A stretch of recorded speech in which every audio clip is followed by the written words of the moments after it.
سلام ቤተሰብ ሎም ማዓንቲ ኣብ ሄልዝ ኬር ምስራሕ ዘለዎ ኣድቫንቴጅ ክነግረኩም እዩ። እቲ ቀዳማይ ኣድቫንቴጅ ንእግዚአብሔር ኣምላኽ ከም ተመስግን ገብረካ እዩ።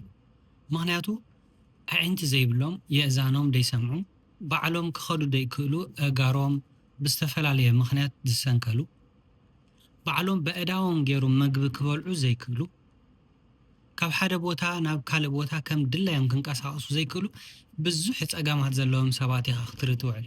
ሕጂ እዚ እንታይ ገብረካ ንስኻ የዒንቲ ስለ ዘለካ ከም ድላይካ ክትበልዕ ከም ድላይካ ናብ ዝደለኻዮ ቦታ ክትንቀሳቀስ ድላይካ ክትርኢ ድላይካ ክትሰምዕ ዕድል ስለ ዝረኸብካ እንታይ ትኸውን ማለት እዩ ንእግዚአብሔር ኣምላኽ ተመስግን ማለት እዩ።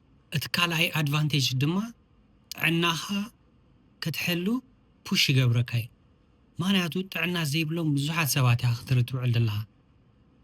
ገሊኦም ዲያቤቲክ እዮም፣ ገሊኦም ሃይፐርተንሲቭ፣ ገሊኦም ዝተፈላለየ ፀገማት ዘለዎም ብዙሓት ሰባት ኢኻ ትርኢ።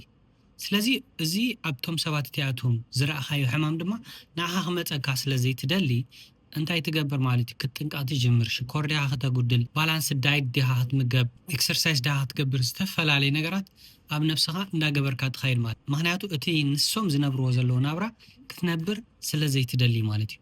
ንስኻትኩም ከ እንታይ ሪኢቶ ኣለኩም? ቴንክ ዩ